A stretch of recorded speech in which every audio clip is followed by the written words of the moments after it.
Uh, oh, sorry, I'm getting all the messages too. Mo, can you just confirm that the slide deck is showing on the screen? Yeah, it's showing, yeah. Perfect.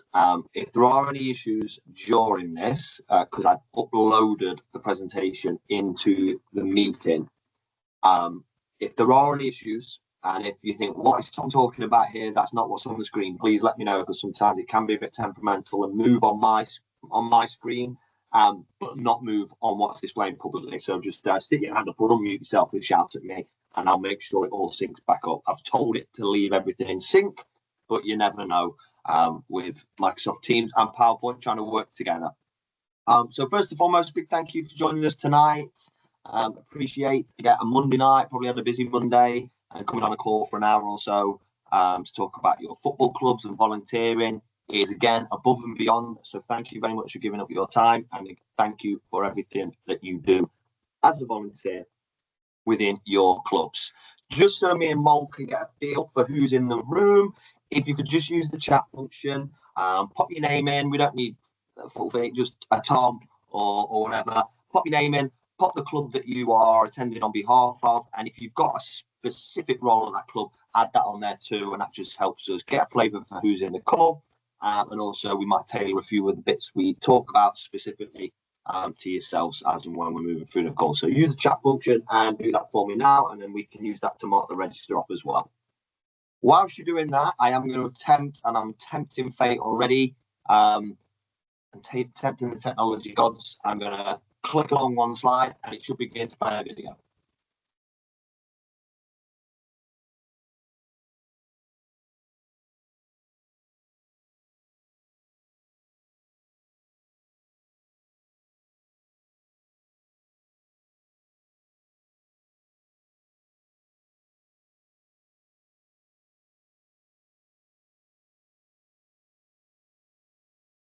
Is that playing your end, Tom?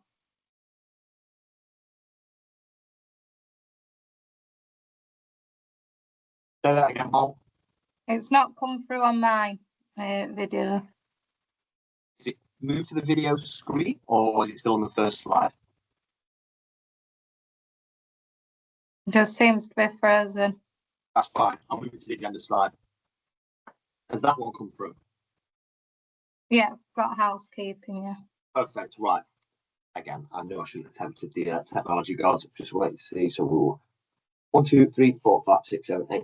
Perfect. Right, everyone's checked in the chat, and we'll use that throughout. So a little bit of housekeeping for tonight's call. You can keep your microphones on mute just while there's a bit of presentation. And be honest with you, there will be some opportunities, or a bit of mandated. People will need to talk and share throughout. We don't want this to just be me and Mo talking at you for an hour or so. So there will be some opportunities to unmute and to share your thoughts and to answer a few questions and just sort of bring the workshop to life. If you want to interrupt and you want to raise a point whilst we're in mid-flow, if you just stick your hand up, I'll see that pop up, and then we can pause and take questions that way. Don't mind, to be honest, if we'd have had 100 people on, we would have probably said cameras off, but cameras on or off tonight. So if you want them on with the numbers on, it's not going to affect the stream. It's not going to affect the internet that much. So totally up to you. We will be recording it so you can refer back to it, or if you want to share it with others at your club.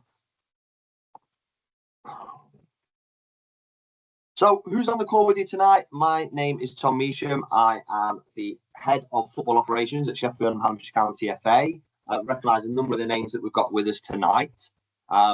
Within my role, I am the clubs and the volunteer lead, hence why I'll be the lead deliverer tonight.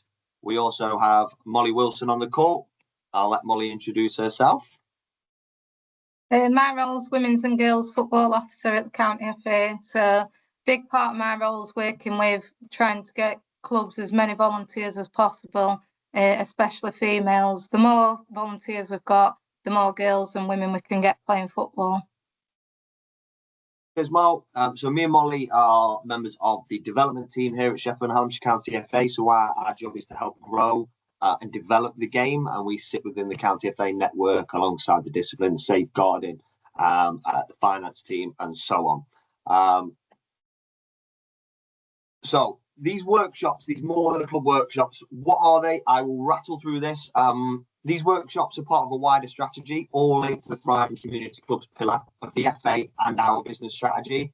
They're designed to complement other club development work taking place across the county, whether that's one-to-one support with county FA staff, completing club development reviews, online resources, and as we build up towards a club conference that we will deliver this year. These workshops are accessible for all of our clubs. Particularly, we're focusing on those clubs that maybe have more than one or two teams, those ones that are looking to try and expand, but they're always open to all clubs who are new and up and coming. And they're here to help you develop as clubs. Initially, these workshops are going to focus on 5 key areas. Volunteers, which is what we're looking at tonight. If you joined us a few weeks ago for the playing opportunities one, which Julie and Molly led on, and a couple of weeks before that, there was one around facilities, and we'll be looking to deliver governance and community, possibly part of the club conference moving up. But these are the 5 key areas that we're looking to really drive and push support towards our clubs in this county. And the main thing for us, whenever we do anything like this, whether there's 100 people on it, whether there's 5 or there's 2, whatever that is that it's the start of a journey and a conversation. And if you leave here today, say leave here, it's at home. If you leave this call today with a couple of questions or some new ideas or a fresh take on things or a bit of fresh energy to go and have another go at trying some volunteer interventions, which we're going to look at tonight, that's success for us. And we want to be here, and we are here to help support your clubs along those journeys too. So thanks for coming tonight. There'll be more opportunities for workshops like this. There'll be some future opportunities for some face-to-face stuff too. And we're always there as County FA staff to come down and have a sit down with you, have a cup of tea with your club or in your community and have a chat about how we can help your club. So please don't be shy. And I say this on many workshops. I haven't put the slide on this time, but help's there for those that want it. So please do ask us and please do stay in touch following this workshop. So the agenda for tonight, we're going to look at the importance of volunteer recruitment.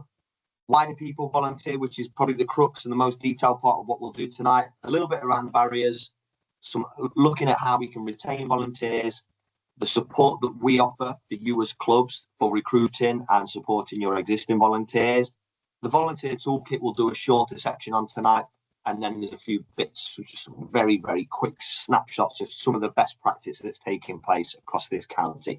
Now, we've put in an hour and a half. Again, with the numbers, we won't be doing breakout rooms tonight, which I hope will speed things up. So we'll aim, again, to make sure that you are definitely not on this call after 8 o'clock, but we might be able to get you some time back too. So I have to be strict myself. And if you've ever joined us for one of these calls, you know I've got a tendency to waffle on. So we will be getting straight into it.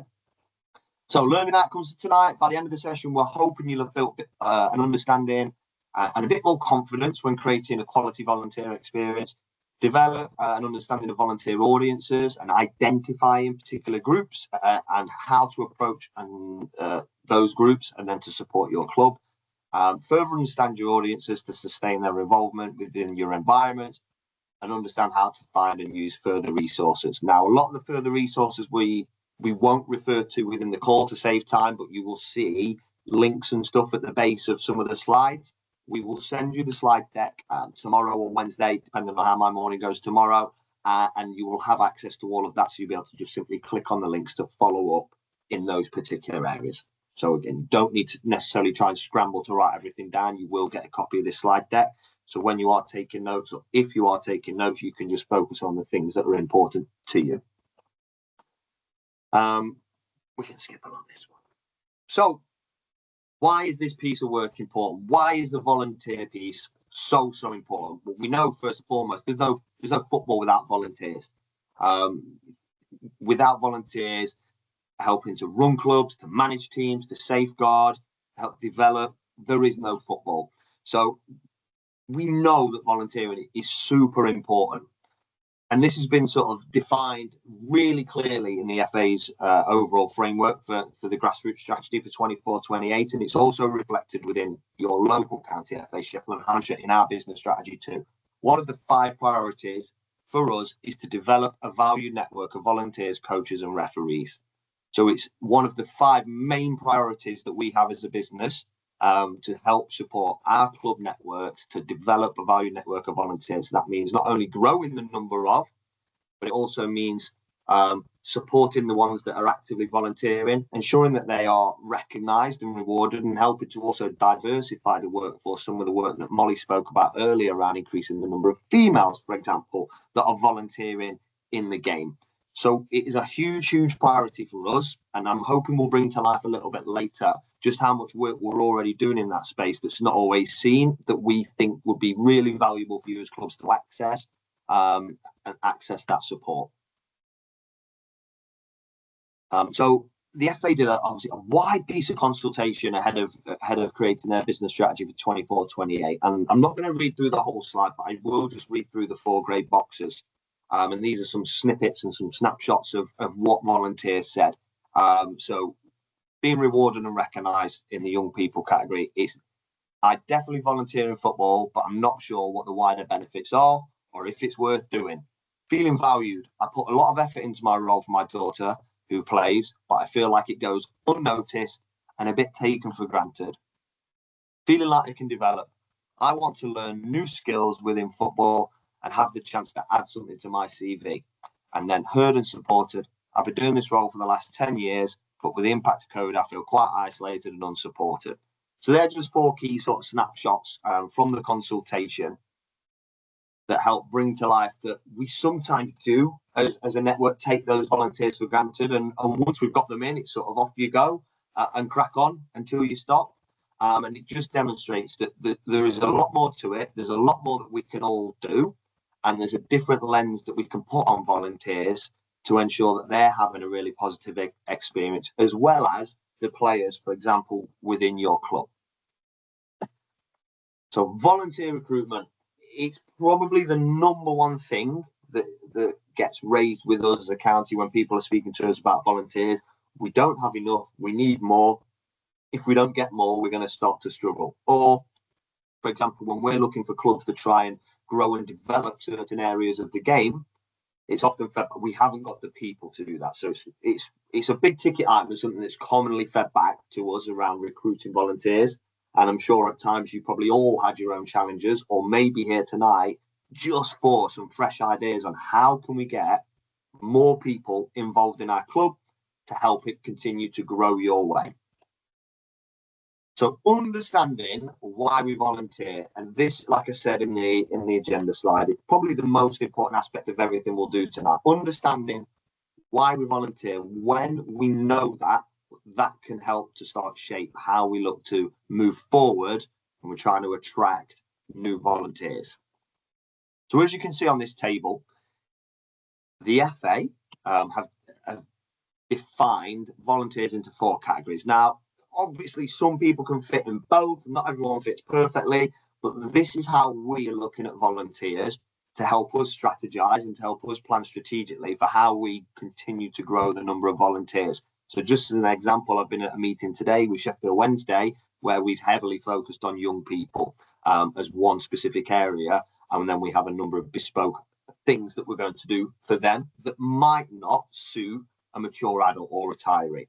So this is how we are splitting volunteers up into these 4 groups. And we need to think about what motivates the group and what do they want or what do they need from the volunteer offer.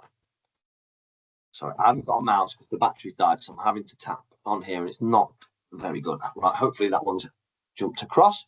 So first bit of interactiveness for tonight. If you're feeling confident and you want to shout out and unmute, absolutely go for it.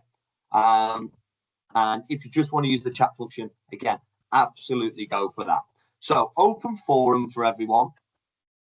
What sort of motivates each of these groups to volunteer? So what do we think motivates each of those 4 groups to actually get involved and volunteer? So I'm going to flick it back to the slide before. So we've got the 4 groups. We've got young people, we've got active parents and carers, we've got working professionals, and we've got mature adults and retirees. So what motivates each of those groups to volunteer?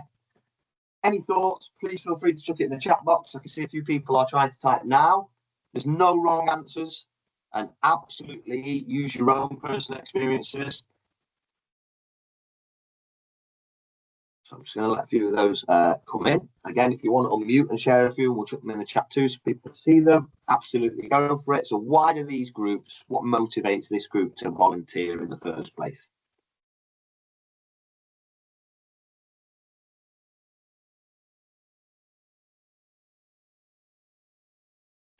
Laura's put, just for the children, absolutely. Generally, at the core of everything that we do, it's to help people or children play football. Yeah, the classic from Danielle there is parents getting roped in. Very, very common experience for probably most of you on the call, is how you got involved in the game. So, yeah, helping out where your child's team is. I'm coming in thick and fast there. So families, got numerous families that come to watch the football and enjoy it, and they want to support and give back. Active parents wanting to be involved in the development of their child and guide their journey. Perfect. Young people, yeah, for the Duke of Edinburgh, I remember climbing up that hill and going the wrong way with our map a long, long time ago. But yeah, absolutely a part of that is to volunteer and give back to your local community. Kerry, I really like that one around working professionals and giving back to the community, something that we often possibly forget, a bit of an untapped resource around tapping into those industry experts or tapping into people with those professional experiences that we might as a club have to pay for, but within our parents or within our memberships, we've got them there and they are willing to give back to the community. Yeah. Jasmine, looking at it professionally, wanting to go into something football related, and this is exactly what these conversations were like this afternoon with Sheffield Wednesday. We're looking at that employability, so not only helping people to get qualifications, but to build a CV and to build true experience. And I can speak honestly, I'm sure Molly can, that going to get your GCSEs or a college program or a university degree in sport guarantees absolutely nothing. Experience is the most important thing, and that's again a bit of a string that we can pull on with young people, that you need this real life lived experience. So yeah, really important for them. Matt Lack of sport para football teams, working professionals are needed to volunteer to ensure teams can succeed. So that's a very bespoke challenge there around we need those working professionals to help those teams, giving back to the local community, wanting to add to CVs. Yeah, Jasmine, love that one around retirees, wanting to keep the love of the game alive. And I think something that's possibly, again, often overlooked is that sense of belonging, that social side for working professionals. And also, let's not beat around the bush.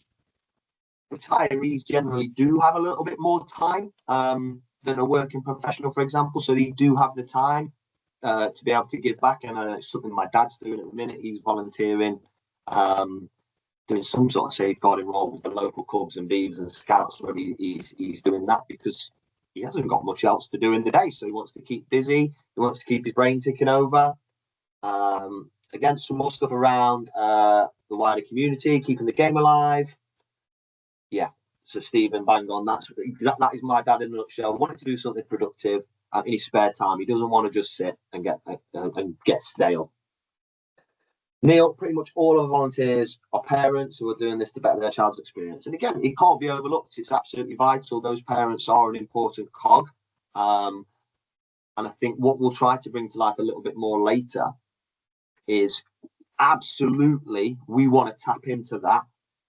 But if we only tap into that, or we're unable to tap into possibly the other groups, that's possibly where we'll hit that ceiling of we can't attract more volunteers. And then we need to start thinking slightly more outside the box. So some really top answers there. So thank you very much for that. The second part of this question is going to be, well, what do they need then from this volunteer offer to keep them coming back for more? So not only we've looked at their motivation for entering volunteer sector or volunteer work, what do they need from their volunteer offer ongoing to make sure that we're able to keep them in the game? So any ideas on that, please fire away.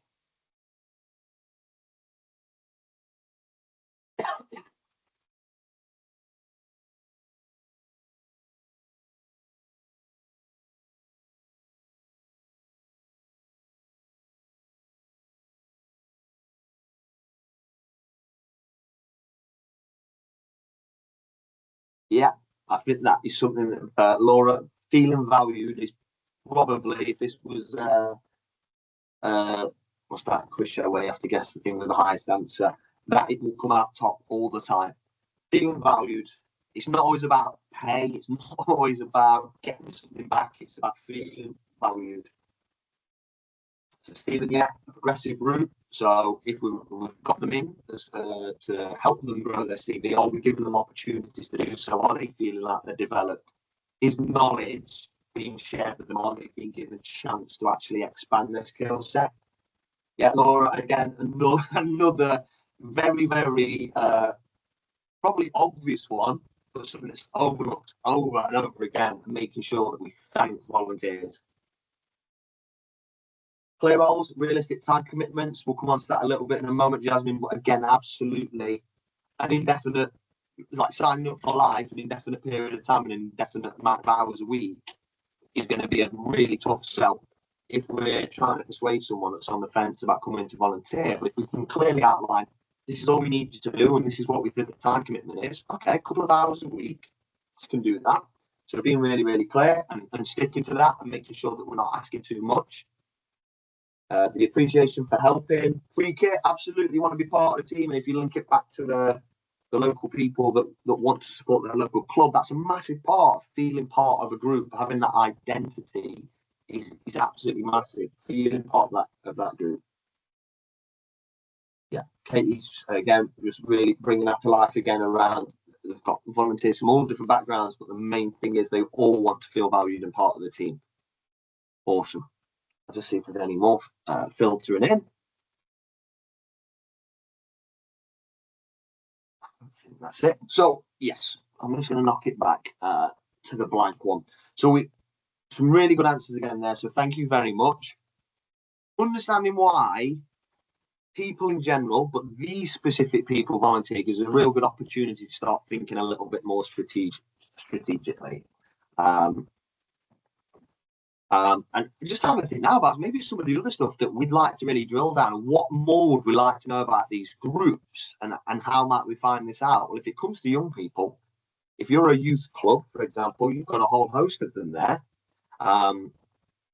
that you can ask. So we can be direct. We can ask them, what else do we need to know about these groups that might help us come up with some sort of solutions for solving or resolving our volunteering lack of volunteers, or if we're losing volunteers. So absolutely speak to these groups and think about what might attract them to volunteer within some of the roles. So I'm going to skip across to the next slide. And this is not ideal for me because it's really small on my screen. But here are some sort of template answers from the FA consultation and what they believe. So young people generally driven by desire for personal development. So we hit the nail on the head there. Enhance future career progressions and contribute to social change. I think young people are probably the most misunderstood sort of demographic on this page. There is a little bit intrinsic stuff around their own personal development, but a lot of young people are really, really conscious of society and wanted to make an impact. And it's possibly something we don't always tap into. And what do they need from their volunteer offer? They want to see young people see volunteering in football as a great way to develop their life skills and enhance their career prospects. So we have to start thinking about how do we reverse engineer that to tap into that mindset, and can we use that to start looking at ways to attract new volunteers? Active parents and carers are driven by wanting to provide people with an opportunity to play. Again, you've hit the nail on the head in the chat box. And to support children's health, well-being and development. Yeah, they're children, but I think those active parents and carers also have that appreciation of the impact that has on all the children within their community. Again, parents see football as a great way for their children to develop life skills, and they want to support local clubs and leagues through volunteering their time, especially if they were going to be there anyway to drop off and pick up from training and be at match days. Working professionals, for me, possibly the most unused resource, which I mentioned earlier, by our local clubs. But they're driven by a desire to utilise their personal business trade skills for a good cause and also for personal or career development.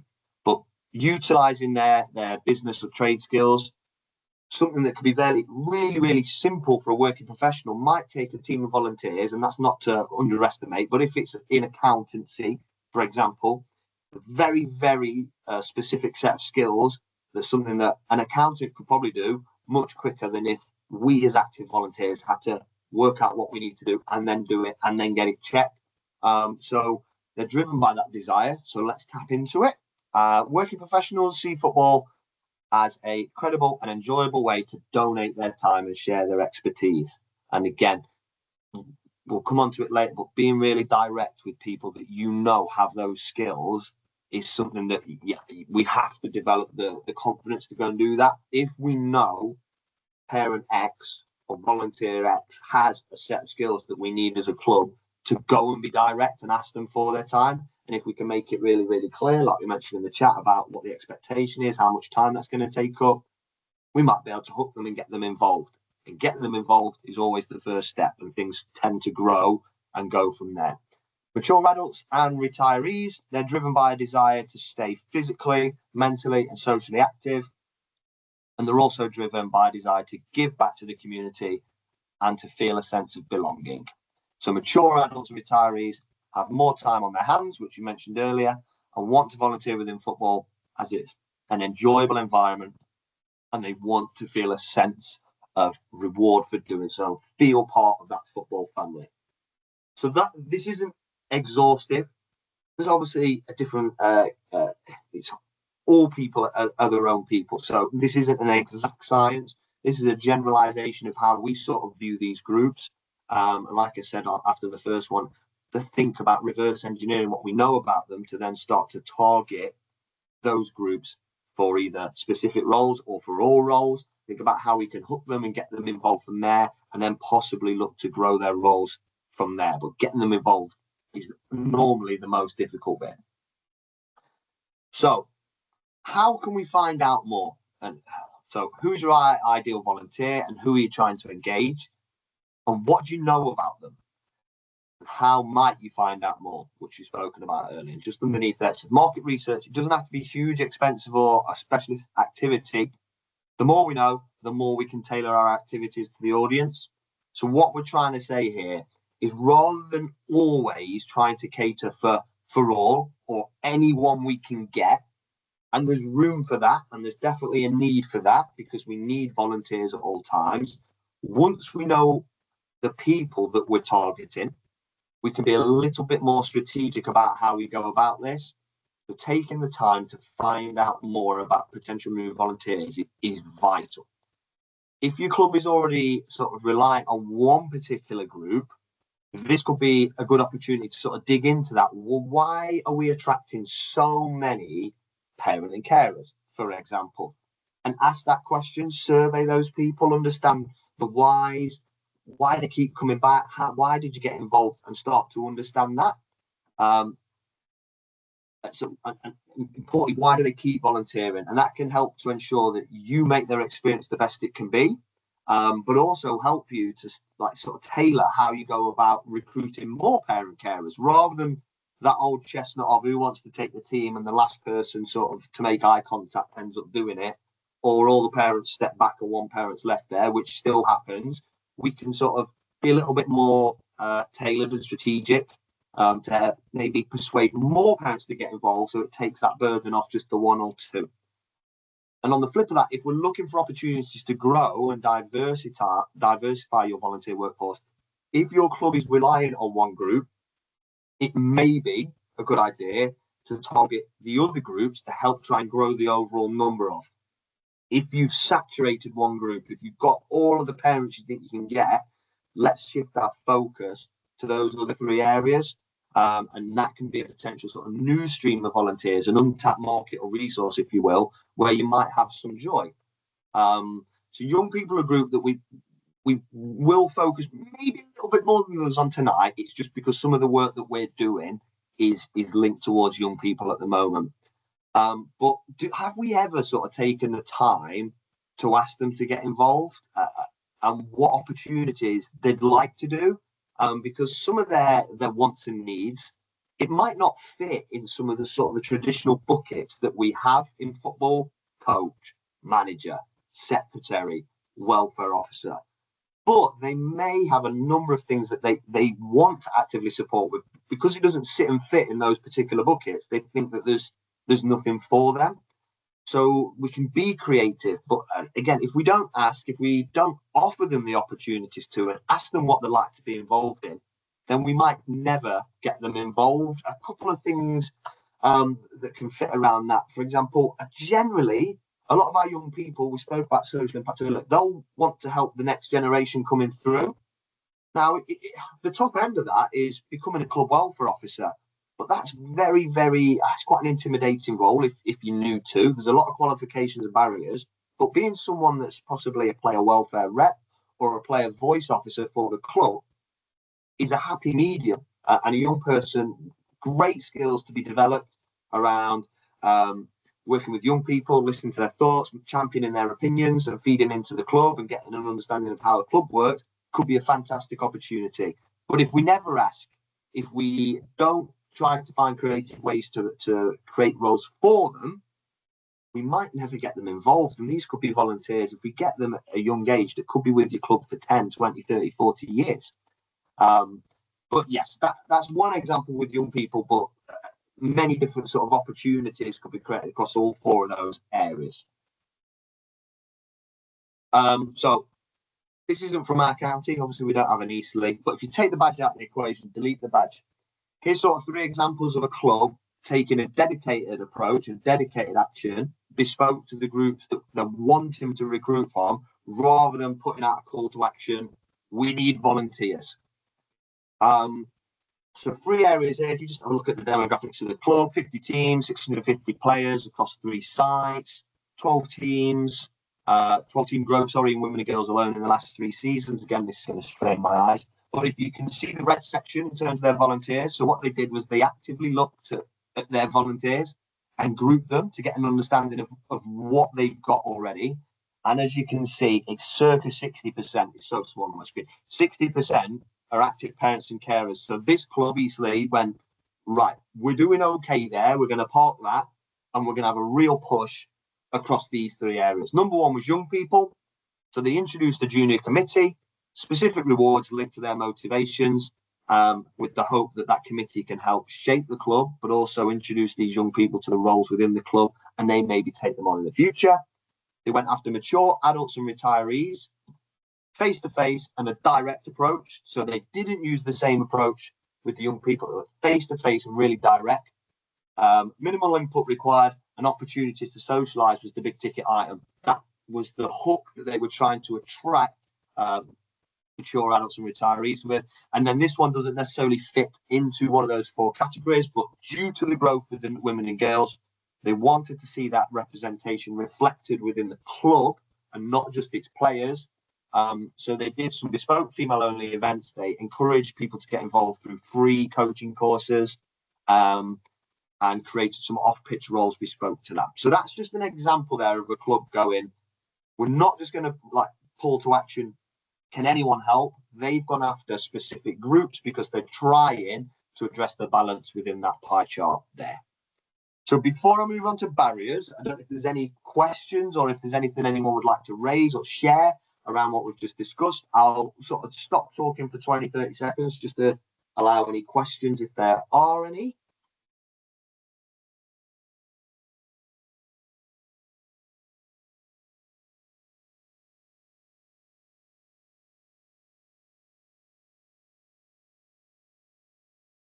Got one typing now, so I'm just going to let that one come through.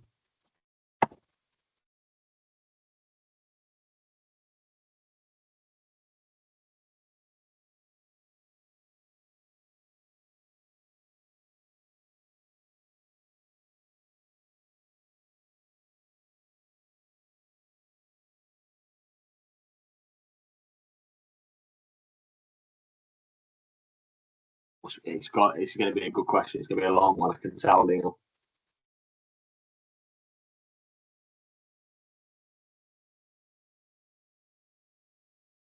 Hope he's not just sat on the keyboard and I'm thinking he's typing a question.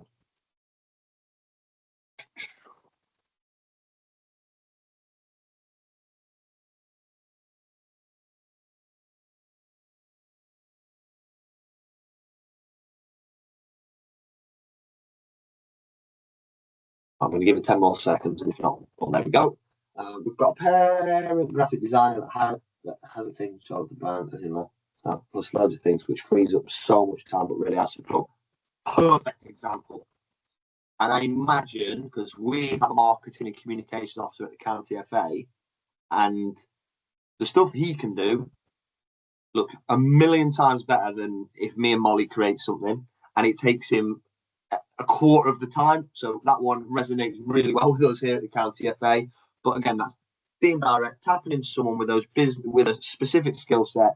It really adds value to the club because it professionalizes all of your sort of we've used the word customer, I shouldn't use the word customer, public facing sort of documents, social media, membership documents, all of that, and it gives it a real professional look.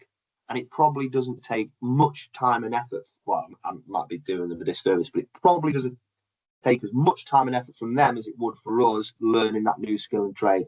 And again, on the flip of that, if you've got that professional and you've also got young people that are interested, there might be an opportunity to marry that up for them to help develop the next person to take that role on.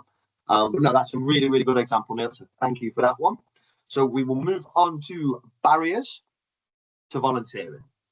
Only one slide on this section. We are going to do it as a discussion again. Feel free to unmute. Feel free to type into the chat box. So a bit of a group discussion. What makes it hard for people to begin volunteering? And what makes it hard for them to carry on once they've started? So if you want to go ahead and use the chat box, or you want to unmute yourself, crack on. So what makes it hard for people to begin volunteering, and what makes it hard for them to carry on? So this is one of those slides that does have a number of resources at the bottom. So feel free when I send you the slide deck tomorrow to click on those. Yeah, so we have some very, very specific examples there of people with additional needs that are possibly not always considered, and therefore they don't feel part of the club, or they're not given the opportunity. They find it too difficult because they're not being catered for to continue. Time is a big one, a huge drain of resource on people, especially if you're a working professional and you have kids. There's not always a lot of extra time, and I think that's where as clubs we do have to think creatively to try and find ways to create roles that are maybe smaller on time, bigger on impact, and by being able to recruit more volunteers, it gives you more scope to do so. Yeah, main barrier is people being worried about how much time they have to commit. Again, time again, quiet time, wary of commitments.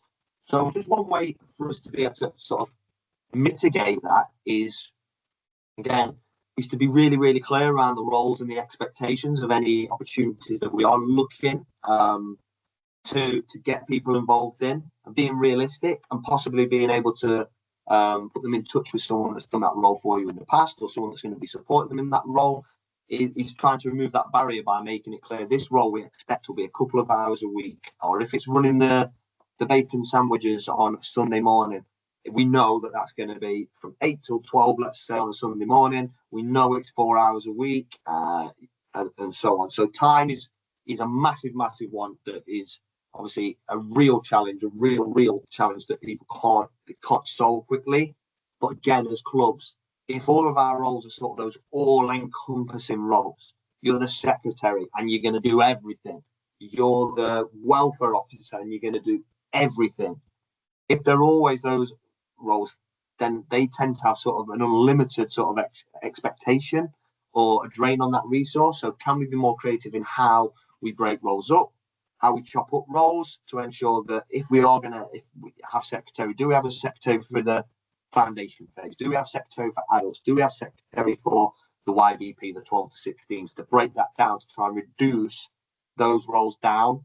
And like I said, being really, really clear. What else? We've got lack of access, being unclear of what's required of them again. I'm a massive pusher and believer in advertising the roles, or promoting, probably is the best way to put it, roles at your clubs almost as if they're jobs, but sort of stripping out all the jargon.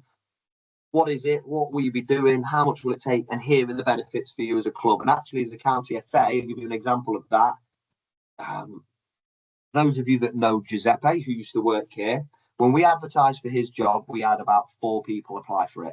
We advertised for his job again a couple of months ago, and we shifted how we advertised the role to really, really focus on other things as well as the job, sort of the benefits and being part of the team, and what you can expect within the role. And we had over 40 people apply for that role. So just by tweaking how we sort of portray the roles to shine a light on some different aspects of it, yeah, there is an expectation you're going to do some work, but here are all the other things that are brilliant. Here are the development opportunities that are available. Here's who you can speak to at our organisation if you'd like to chat further about the role. So yeah, being really, really clear, making the timeframes really, really clear, talking about the other reward sides of being part of it, maybe some quotes from people in your club that volunteer there to bring that to life, to make your club seem, or I say seem, they probably are, to make them understand what a great place this is to invest my time, my precious time. Anything else? Yeah, lack of communication as to what is expected of them, and that's something that we can be guilty of. And it happens at the football club I'm involved in. I have a new coach for me this year. He's not had any information from the club really. He's just been given to me, and it's sort of crack on. We have to be better than that. So making sure that we're really, really clear, there is that element of support there, and they know exactly what they're going to be doing day to day. And they're not just, if it's a coach, giving a bag of balls and see you later. If it's a secretary, there's the login, off you go. Trying where we can to support them across the first few months. And we can absolutely help with that as well, particularly for off-pitch club roles. If you're ever unsure, you can always signpost people to the County FA for support. I think we've covered most of them. So we might not be able to remove all the barriers. So it might not be practical for us to be able to remove all the barriers. But if we know the people that we're going after, and we understand what roles we need, so what are we missing or what are we looking to target, we can start to create roles that fit around and fit in with either skill sets or available time, the things that you've spoken about there. So we can be really creative. And like I said, it might be that we break the secretary roles down. It might be that we have a welfare officer for the 8s, 9s and 10s, and then the one for the 11s, 12s and 13s. And I imagine you sat there thinking, Tom, this is more people. We're already struggling, but we may catch a few more volunteers if the expectation is smaller, if the group of people they're having to be responsible for is smaller and the time it takes for them to perform that role is less of a burden. So we can be really creative and advertise them almost if they're like jobs, so it can be really, really clear and selling on the benefits. Again, really recommend starting small, entry level type things, getting an understanding for those people, seeing where their passion is, seeing what they like to do, and possibly then look to expand the roles too.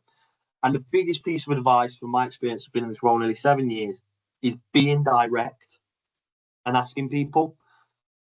So not sort of waiting, go and be direct, particularly with those targeted groups where if it's retirees or if it's working professionals, if you know they've got the time or you know they've got the skills that you want, be direct and ask. When we ask for volunteers, it's always a struggle. But if we're direct, if we say, look, we really need your help with this, I know you've got a bit more time on your hands, this is what it will be, this is what the rewards are for you, you will catch more volunteers with that. But I think the most important thing to just, we can't remove all the barriers, but can we try to remove some or find mitigations for some of them that might open up a wider range of people that are willing to do it? And as you can see, most of your responses are around time and lack of communication around being able to understand what it is. So if we can remove or mitigate and reduce those barriers, we've got a great opportunity there to get more people involved. And look, that's on us then. Once we've got them involved, let's keep them involved. Let's get them hooked and make their experience a really, really good one. Okay, so that's barriers. Very at time, wise 1:15. So a little bit around retaining volunteers. I think this is the last discussion. I'm fairly certain this is the last discussion time for you. So retaining our volunteers, we will be very open and honest here at the County FA. This is probably the one area we've not performed in well enough in recent years. The only real thing of significance that we do is the Grassroots Awards, which is obviously there's only the one winner and the highly commended. But this is something that just in the football network, you've hit the nail on the head earlier on. we don't thank people enough, and we don't make them feel like their time has been valued at times. It can often be taken for granted. I'll give you an example. The club I'm at this year, no one even asked if I'm carrying on next season. How was the season? Anything we could do to make it better for you? Any changes you need to make? Nothing, just expecting that I'm going to rock up at the start of pre-season with my new team. So we often are really, really guilty of ensuring that we are working towards retaining and rewarding those volunteers. So reward and recognition. So open question for you all. What do you currently do in your club to thank volunteers?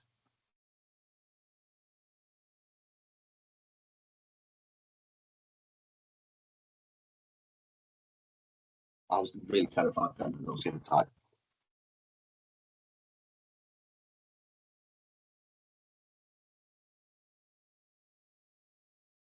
Okay. Just out of curiosity on those shout outs on social media, are they just a big thank you to all volunteers, or are they like snapshots of a certain sort of like hero that's done something brilliant that week, or thanking individuals for their time?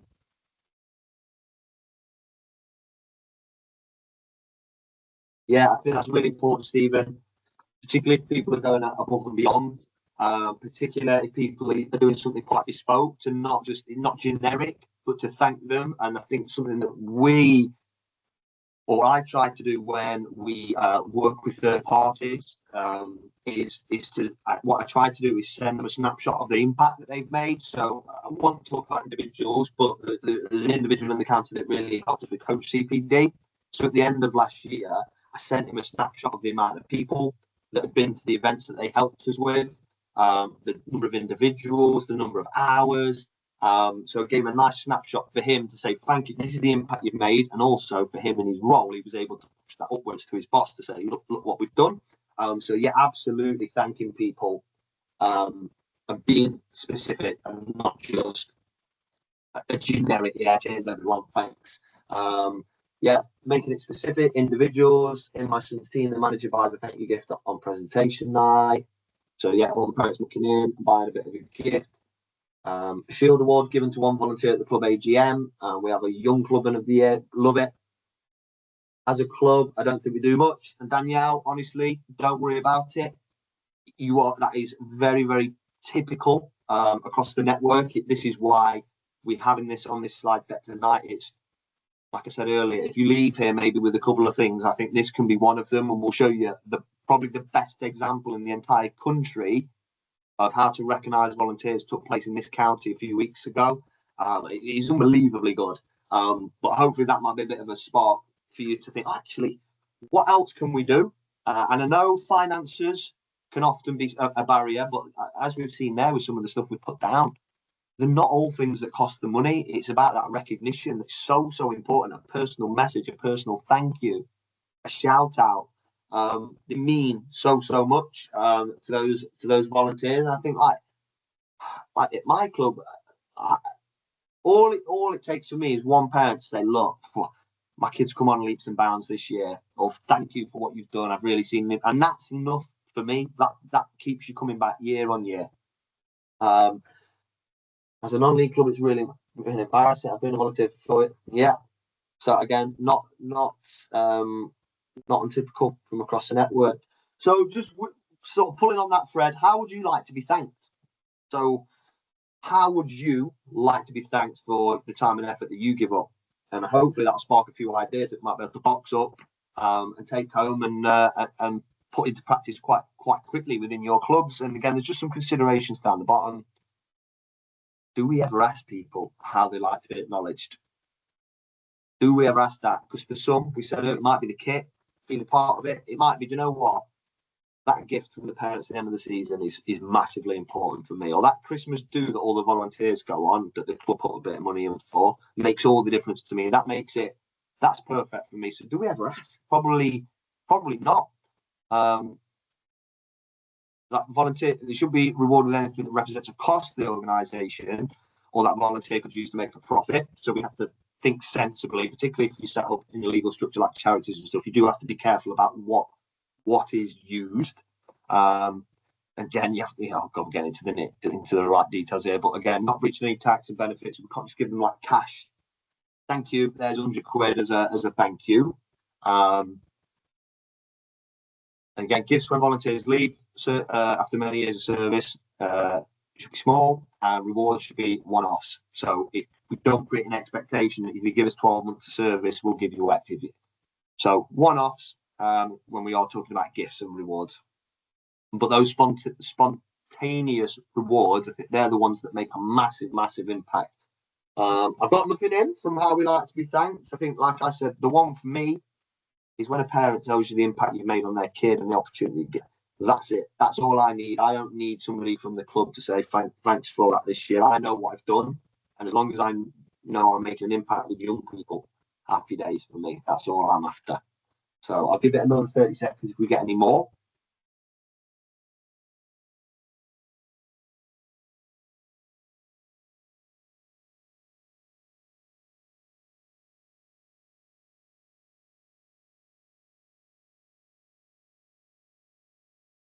Yeah, there we go. Again, it's the thank you.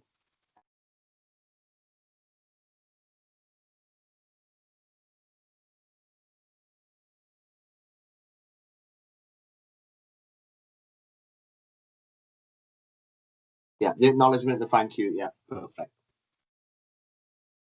And again, so we take the badge off, club in London. Maybe a slightly different slant on some of the stuff we've just spoken about, but we'd all agree. These are the things that this club put in place to try and sort of reward and recognise volunteers. So we'd all agree that these are worthwhile benefits. And going back to groups, this is targeted at young people. So things that might attract young people, which is the case for this example. Obviously, you do need to consider the different groups that volunteer and what the rewards and recognition things might entice them. But we talk about rewarding. Clubs can often feel that committing finance to this is not accepted and not fair use of its finance.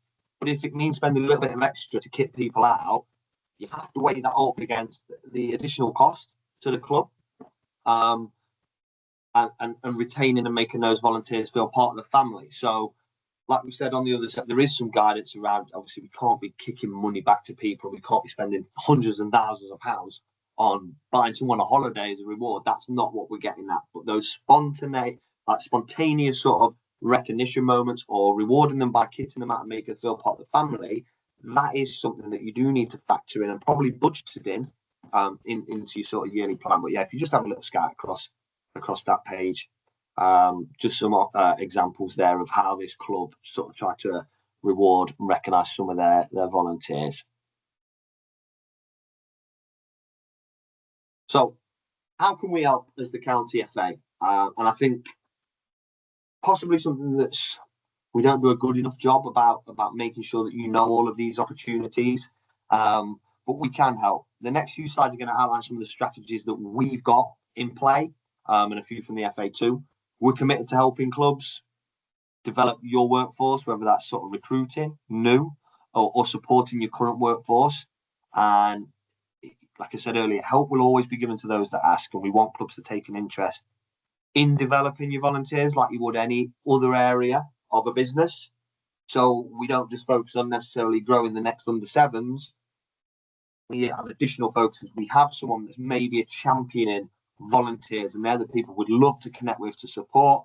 So yeah, we want you to really think about developing this volunteer piece as one of those 5 key pillars, and making sure that it is included in committee meetings. It is in your development plan or your strategic plan if you have one, and it is something that's reported on at your AGM to look at the impact that you're making. So making it part of sort of the fabric of the club, and not just something we think about when we need them, is probably the best way to put it. So not just we need a few, right, let's open up the file again and work out how we're going to get these, having that ongoing focus so that you've always got enough rather than just enough, and that we in a dream world we're getting to a point where there's a surplus, so you can start to really be bespoke with the roles you have, reducing necessarily the number of hours and the time commitment and things like that. I was going to play the videos, they didn't work earlier, so I'm not going to spend this. But the England football family, this is probably something that not we're not all aware of, and again, I feel like I'm bringing my dad into this again. If you are listed as a volunteer on a club in any role, you can enroll into the football family. There's a number of rewards. My dad got 10 tickets to the England-Albania game. He didn't do anything. He just got them for being a listed volunteer. And there's a number of spontaneous rewards like that that the FA offer. So if you have people in your club that are volunteering and not on your club portal, get them on, because there's a number of different things like experiences, going to Wembley to play on the pitch, going England tickets, Lioness tickets, under 21s tickets, all sorts. So if you have volunteers that are actively volunteering at your club and maybe not in the normal, what you would call like key roles, get them added on. There's a number of different roles on the system that you can allocate them to, and if in doubt, add them as a club officer if they're involved, to just ensure that they're tapping into that and getting opportunities to be in those prize draws. Oh no. There we go. Sorry, that video tried to stop playing. So the County FA local support. Mo, I've got one slide and then it goes to your 3 back-to-back. So the club maker, and I will come back to this later on in the slide deck. This is a workshop specifically designed for young people to understand the different off-pitch volunteering. So not reffing and not coaching, everything else in grassroots football. Help them understand and recognise the benefits of volunteering for their future career or professional development, and identify the operational challenges faced by volunteers. So helping them understand how a club works and where they fit within that. What we can do with this, it's not a course, it's a workshop. We can certainly do certificates if we were to come and do it with your club. We'll come in and deliver this workshop at your club. They have to be 14 plus.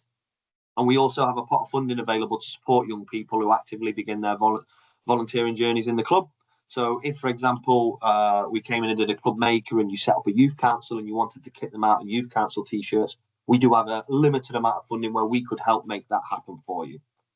What we need from you to do so is to complete the volunteer toolkit, which we'll come on to in a little bit, to identify your off-pitch volunteering needs, and then we can then come in and really provide that real volunteering opportunities. So we'd come in as a club, you should already have an idea of the type of roles that you wanted to fill, so we can make it bespoke to that. We'll come in and do the workshop, really champion what volunteering can be for those young people and the leadership skills and things like that they'll develop. And then hopefully we've got an opportunity to go, right, who's interested in X, Y, Z, and try and funnel them into those active roles at your club for extra bodies, young people that we think we can keep around for a while and giving back to the local community. So that is just one of the many things. So the County FA local support, club makeup. Mol, on the next slide, I feel like I might have not done this right. I've got this. Tell me if that's wrong. That's fine, yeah. So as part of my role, as I was saying earlier, my role is basically to get more women and girls playing football. As part of that, it comes with ensuring that we've got more volunteers. One of the big things that I lead on is a programme called Equal Game. So I'm just going to do a little snippet of what's on offer and what you can opt into as a club. So if you can just put in the chat function, this will go to the central FA, so it's important that you do it. And then if you do need any support, me and Tom will follow up, and hopefully we can get your scores. If it is a 1 that you put in for this question, we can hopefully increase that and help you on your journey to becoming more inclusive. So is your club proactive and fair when developing a representative workforce for females? So if you can just put that in the chat. So for 1, our workforce is not diverse and we don't offer training to our current workforce. So thinking about committee members and your coaches, where would you currently rank yourself? If you can, I'll be able to work out what club you are from earlier, so that's fine.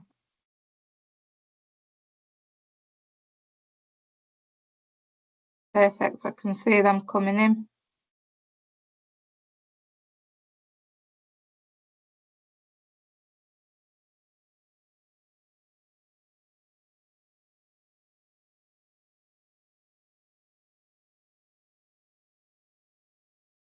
Got quite a mixture there. Some already saying that there are 5. That's brilliant. We'll move on to the next one, Tom, because I think that's pretty much everyone that's filled that in. So as part of the programme that I offer, I run a programme called Player to Coach. So at the minute, we're doing a booking form that you can opt into. If you've got your phone and you can scan that, and you can sign your club up to receive free support from us. And we'll come into your club, we'll deliver 3 modules, which generally we do it on 3 consecutive evenings, so back to back. And it's a programme where players that are at your club, female only, I'm afraid, but we'll work with them to get them into the club and get them volunteering. So we generally do first hour theory, where they get to plan and design sessions and learn about how to use the step principle. Very, very basic stuff. We hold their hand because nowadays all our online, all courses are online. So this is an opportunity to them to learn a bit before they actually take that plunge into going online. And after that, they'll be able to, we'll link them up with one of your younger teams. So if you've got a Wildcats or if you've got an under-7s team, we'll pretty much hold their hand for 3 weeks. And then we've got mentors that'll stay with them and support them on their journey into coaching. If it is the introduction to coaching of football that they want to do, that's fantastic. And we'll be there to guide them and support them through that. So that's an in-house course that we're trying to link up with clubs. So if you've got a quite decent pathway, or if it's something that you think some of your players are interested in, please scan that QR code or contact me and we can certainly look to support you. Or if it's not something that you've got, for instance, some people have not got clubhouses, we can link you in with a club nearby that has. So that's one of the programmes that we're offering at the minute.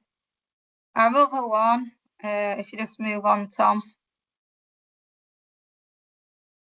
So our other programme, very similar. This is Stepping Over the Sidelines. So this is aimed at mums, 18 plus.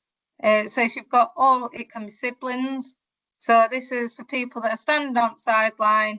They've got very good jobs that you think, very transferable skills. You could easily just come and help, put out a few cones or do registers or help with the younger teams. Then this is the programme for them. So if you've got any mums that are interested, we're hoping to link with Charnock Ridgeway Football Club. So in the new year, that course will be running and that will be open for everyone to book on. So any mums at your club, send them my way and we can help them. Again, we've got mentors that will stay with them after this. Same as Play to Coach, it runs 3 consecutive weeks for 2 hours each. Brill. Mol, I do have a really good video next, but as the first video didn't work, I'm not going to try and play it. What I'll do is it's on YouTube, isn't it? So I can send the link in the follow-up email. What I would say around Play to Coach and Stepping Over the Sidelines, the proof's in the pudding. 2 programmes that Molly's delivered really, really well previously. They're excellent projects. Stepping Over the Sidelines, Molly's obviously spoken about the women and girls game there. But where there's underrepresented groups, there's an opportunity for us to come and do that. So if you want to have a chat about maybe how those projects could work, that maybe not with the women and girls, we're always open to listen. And we have a coach development officer that might be able to create a bespoke package. An example of that would be Hallam Rangers, where our coach development officer is doing essentially a player to coach, but on a small scale with a few coaches. So like I said, there's always help there for those that ask and want it. So if something's sort of twigged in your mind, that's interesting, but it doesn't necessarily fit perfectly there, ask the question and we'll be happy to have a look at it and see how we can support that. So I'm going to skip over that video. There we go. One thing I didn't mention, sorry, Tom, is I've not included it in the slide deck. We do have a female coaches community as well. So if you've got any females that are at your club, if they need that support around him, it's quite a lonely place. It is for female coaches. So we've got this group basically to be able to network with each other and help each other out and try and retain volunteers in the game. A lot of women do walk away because they think that they're not good enough or they've not got confidence or something will put them off, and we really want to be able to help and support them. Again, we've got mentors and also bursaries available as part of that group. So if you've got anyone that's interested, or females at your club, again, contact me and I'll make sure that we send you that link. Cheers, thank Tom. you.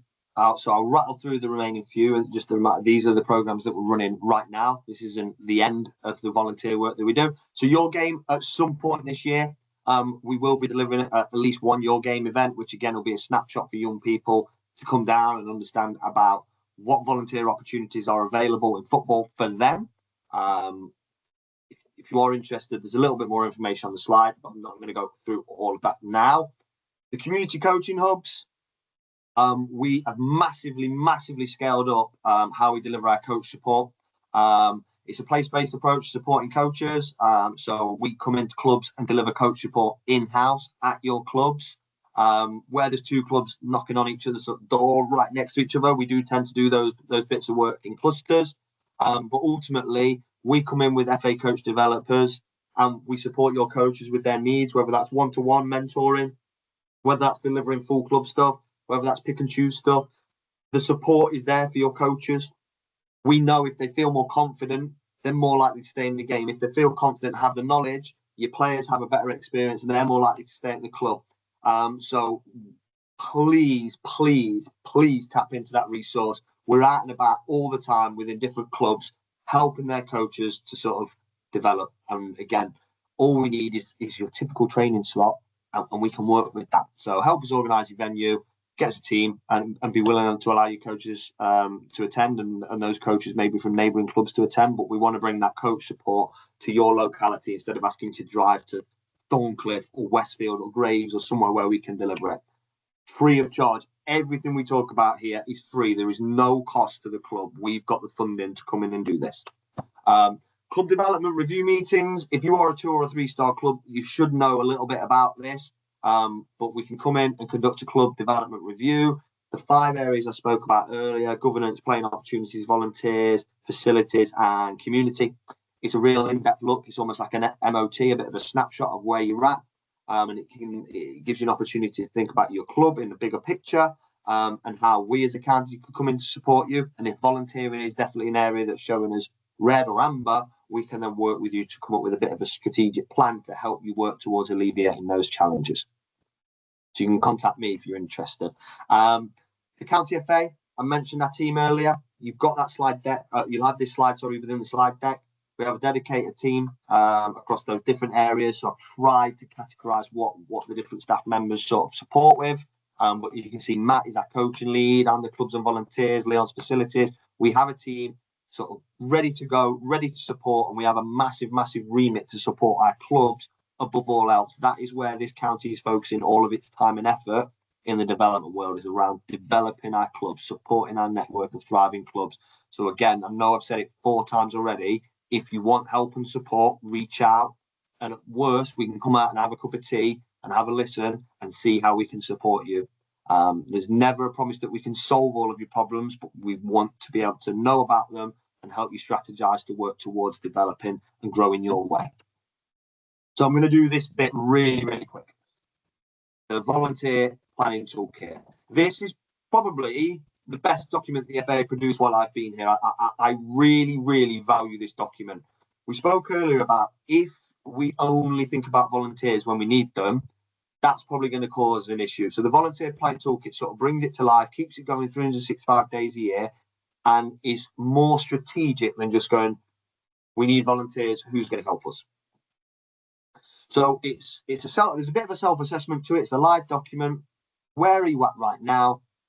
How to help engage volunteers and creating your volunteer plan. So we're really passionate about this. We don't want it to be seen as another box ticking exercise that often it can feel like when possibly we're sending you things. It's a really valuable document, and it helps to get your club moving forward in this space, in the volunteering landscape. And as with all areas of club development, we want you to think strategically rather than reactively. So plan ahead. And importantly, we want to support you where we can and where it's relevant. So, for example, if you were to have flagged to us that we want to get more young people involved, we've got some programs that we've just discussed there that we would absolutely love to come and support you with. I know I keep referring to young people. I did mention there might be a bit of a slant on that. That's not to say we can't support other categories. It's just some of those programs there. So the volunteer toolkit itself is best worked on by your committee, not just one person. You don't want to get tunnel visioned on this. So something that you could bring to the next committee meeting to openly discuss and then formulate a plan. That's what it looks like. There is a video again. I'm not going to click on that, but I will send it to you.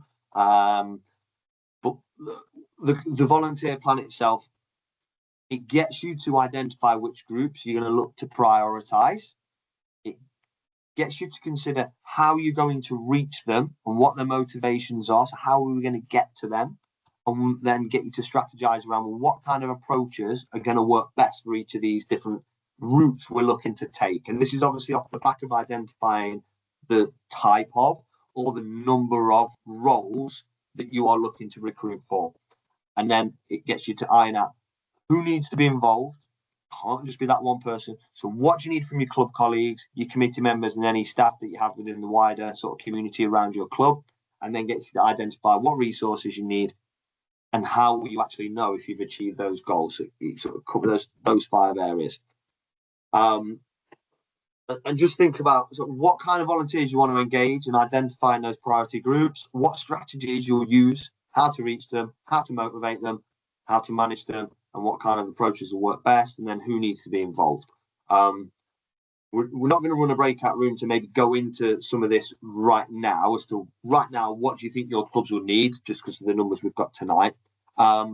But I'm hoping, like some of the discussions that we've had tonight and trying to sort of think of the volunteering space strategically rather than reactively, gets you thinking about how you might approach this moving forward, especially not just on the recruitment, but also how will we retain these people? How are we going to recognise and reward? And again, we sort of mentioned how some of these programs that we've got could can be used. So, for example, the stepping over the sidelines for possibly those parents and carers, or possibly those working professionals, or even possibly those retirees. There could be an opportunity there to get them involved in one of those programs. But I think if I emphasise anything, having a plan for this space is half the battle. If we as a club are all singing from the same hymn sheet, if we're thinking about this more strategically and not just reactively, you're already streets ahead of other organisations, which will put you in an advantage position. If we factor in all of the stuff we spoke about before, about trying to remove barriers, to make roles more appealing, to make them maybe smaller in terms of time constraint, to chop up roles, to make them not all encompassing. If you've got that in your plan and you're working towards it and you advertise and you target and you go after groups of people, particularly the groups that you maybe don't have a lot of, we think you can make a really, really, really big impact in this space. And like I said, we'll be happy to support you along the way.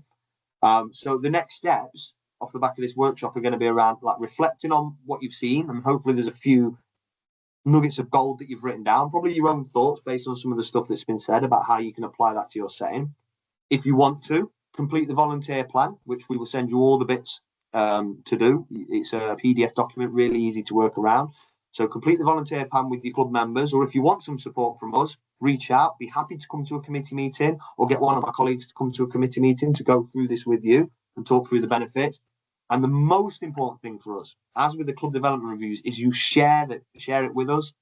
And if there are areas we believe we can support you with, we won't wait about. We'll contact you and say, actually, based on what you've come to, we can do this for you if you'd like. But ask questions and ask for support. We want to be a resource for you as clubs. So there's sort of your next steps. And just a reminder, just to come back to that club maker, like I said, we do have a bit of funding for this particular space. So if this is of interest to you and you'd like us to come in and sort of inspire, or try to inspire, is probably the better way to put it, those young people involved at your club to get involved with the off-pitch stuff, please get in touch with me. I'll be happy to have a chat about what we can do for you. So to finish, just want to snapshot our clubs and our patch. And I said I'd share an example with you. These are not in numerical order now because I've moved them about. I'd share with you probably the best example that I've seen of a club rewarding its volunteers. There is a video for this. It was on our website. We will share the link with you. Kirkburton, if you've ever come across them, if you've ever played them, they're not on the call tonight. They're a 2-star accredited club, 30 plus teams, 500 plus players. So they are a large organisation. One We believe them to be the first grassroots club in the country to host an awards evening solely dedicated to recognising the volunteers that make the grassroots football happen at their club. So similar to our grassroots awards for the county, they did one for their club. Really powerful. They had players presenting awards to the volunteers and thanking them. So we talked about feeling recognised, feeling rewarded, not necessarily financial, but just one of your players getting up and talking about the impact that you've had on them, or thanking the welfare officer or the people that run the club. Really, really powerful. So I think Molly's putting the link in now because I can see it typing. I definitely recommend checking that video out. But this isn't a call to action to say you all need to do this.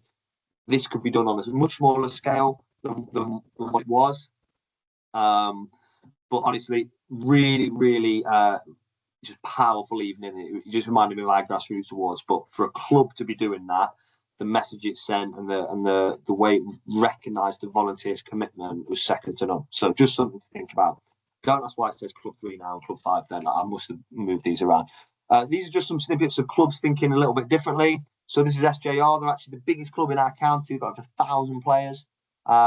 They focused on young people in particular. So they're after somebody that's looking for those professional experience to boost their CV, particularly in the social media world. You need a portfolio of work. So they're looking to try and recruit someone by highlighting that. They'll give you the opportunity to boost your CV, to create a profile. And they're linking with local education sites to give professional opportunities. So that's a club there that have gone, we want somebody to lead on social media. We can't afford to pay. There's no one within our skill set at the club. So we're going to go and look for somebody. Young people is the target. Somebody looking to grow their CV. That's what they've advertised for bespokely. They've not tried to capture anyone or anything. They've gone after that particular group. So really strategic approach. Middlewood, Rich has literally just texted me, another huge club within the county. Again, if they were to look to pay to have a physiotherapist on site at games, it would be out of the budget for them. But what they have done is they've recruited a student who needs practical experience as part of his university qualifications, and that's helping to support his qualifications. The club have invested in the equipment to allow that person to, I'm using the word practice, I don't know why I've written that, but you're not practicing if someone gets injured, but allowing that person to have experience but has the right equipment at the club, which is their asset, not the individuals. So it allows that student to build up their experience, tick off their voluntary and professional working hours, and also that person has a bit of a social media following, so again able to sort of include that in part of the agreement. So what they're getting is all of their adult games, there is a physiotherapist, and if you I get shouted at by my physio. A physio and a physiotherapist are two different things. Physiotherapist is the high qualification. They've got essentially somebody that could run on in a Premier League game to deal with players at all of their adult games, which is something that's really important to their members. So they've been able to solve that problem by offering this opportunity. They couldn't afford to pay, but they could afford to buy some equipment that student needs to practice. So again, a really innovative approach. This isn't 10 roles. This is one bespoke one, but really important for the club. Poggy, these were the very first club to go through the player to coach program. So again, for young people, that's who they were targeting. They wanted to increase the number of volunteers available for the club. So they focused on young people, remove the stress of finding the voluntary work. You do the player to coach, you coach at this club. Very straightforward. So really, really removes that barrier that is often quite a challenge with young people to get them to go and find these opportunities. The club support with qualifications to help their employability. Opportunity to volunteer in that familiar environment, really attractive for those young people. And then they found a way to give them a wide range of experience. So you didn't just volunteer with one team, you volunteered across boys, girls, different age groups to really broaden up their sort of skill set. And they always supported that with putting them with established coaches, so real low pressure on those new volunteers. So that is how they targeted their young people. Fantastic program, something that Molly's built on and made a real impact with. Ecclesfield Spartans, one-star club. I don't know if you've been down there, off the back of the Caribbean Sports Club. Really big patch of land. The club needed someone to help out with housekeeping. It's a really large site. It's not a huge club. They needed someone with enough free time to be able to do it. Obviously, you can't mow the lawn in winter at night, in the evenings. It has to be done in the day. So they're targeted to mature adult / retiree with a real face-to-face direct approach. We need your help. We know you've got the time on the hands. You get to drive a tractor. What more can you ask for? So minimal input, opportunity to socialise because there are people around the club in the day, that volunteering, feeling part of something, and the club provide the training through the Football Foundation, tools, the equipment, and the way they really sold it was selling the sense of making a difference to the community. So again, they didn't just have a call out, who wants to drive a tractor? They went after someone specific, which maybe narrowed off the amount of people, but got the right person for them. So again, another really good example. So they're just 3 or 4 snapshots of some of the top stuff that's happening across the county, and this is happening all over the place. And I'm sure you've got your own stories to tell too. So the resources, I won't read through them all. I will bring this all to life on the email, but you can access the volunteer toolkit straight off that link. Oh, I clicked the wrong button. So there's one final ask from me. And it goes back to the England football family that we spoke about earlier. If you have people volunteering at your club, please, please, please add them to the club portal. At worst, it means they're in the raffle for those rewards that the FA do. And some of these rewards are actually like club benefits too. So we really recommend ensuring you've got all of your volunteers attached on your club portal. And again, we can then contact them with bespoke opportunities that maybe links to the role that they're doing too. Feedback. So we would welcome some feedback from this workshop. It'll only take a few minutes. And again, by completing it, it goes into an FA feedback prize draw, which again can win prizes, etc. for your club. So I'm going to click to the next slide, but then I'll come back to this one so you can scan the QR code for that feedback. So the last bit from me is just any questions. We have finished before 8 o'clock, which I'm extremely proud of. But if there's any questions at all, anything you'd like to query, anything you'd like to ask, any best practice you'd like to share, now is your time. Whilst I wait, if there are any questions, whether that's hands up or people putting in the chat, I just want to say a huge thank you for giving up an hour and a bit of your evening tonight. I'm hoping you found this useful. I'm hoping it's maybe sparked a few ideas. I am hopeful again that you understand that this county FA are up for the challenge of supporting you. We have a dedicated team looking to support you as clubs, and like we said, I keep saying there's help there if you ask for it. We want to be able to support you. We can't always fix and solve everything, but we are actively out there trying to support you as clubs. If any of the programs we mentioned tonight are of interest, please get in touch with me. I'll be happy to signpost you to the relevant member of staff. And just a reminder again, all of those programs that we discussed are free of charge. We will cover all of the costs associated. So yeah, thank you again for your time. Like we said at the start, I hope this isn't just the start and the end. This sparks a bit of reflection, and then hopefully an opportunity to plan ahead. But reminder, we'll happily come and sit and do the volunteer toolkits with you. For those 2 and 3 star clubs, we will happily come and do a club development review with you, and then use that to help formulate a bit of a strategic plan for you moving forward. So no questions thus far. Oh no, Katie, expect numerous emails. No, we'll take that. That's good. I think it's Matt. Matt, if you obviously mentioned a couple of bits linked to that, some barriers and BSL users and some bespoke stuff there. So if you want to pick this up further, what I'll do is, and I'm sure you're aware of Julie, but Julie Callaghan absolutely love to reach out and support you in any way that she can as well around her role too. So if you do have any anything you'd like to pick up off the back of this, we can absolutely loop Julie in and then look to try and support from there. Brilliant. Thank you. Awesome. Tell you what, I'm 2 for 2 the last 2 weeks on workshops at finishing on time. New year, new me. So I can't see any questions coming in, so I'm going to just pause the recording. I will send you the link to the recording.